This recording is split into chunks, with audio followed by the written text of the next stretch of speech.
One final question. You have a book out called Electile Dysfunction, which presumably reflects the rather unusual state of the US presidential election.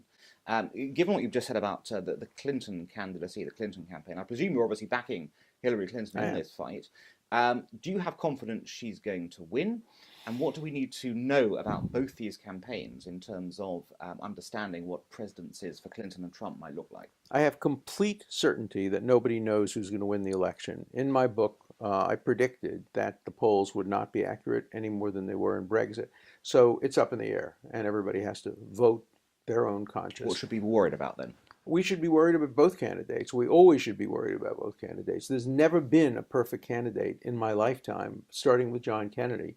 And that's why when you vote, that's only the beginning of the process. You vote and then you keep the pressure on. If your candidate wins, if your candidate loses, you keep the pressure on through hoping for and working on the next election. So democracy is not a one day every 4 years or one day every year event.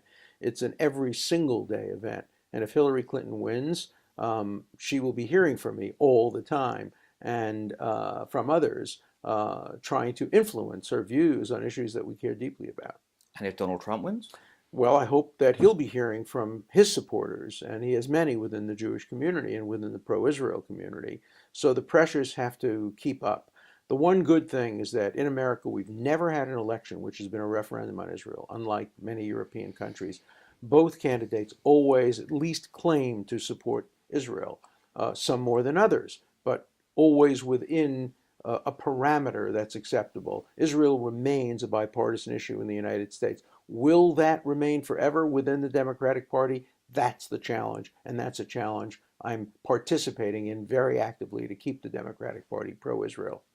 Professor Dershowitz, thank you very much for your time today, and thank you all for joining us. We'll see you again soon for another episode of Current Affairs on JTV. Hi, I'm Alan Dershowitz, and I want you to click below the video and subscribe to JTV. It's important. Do it.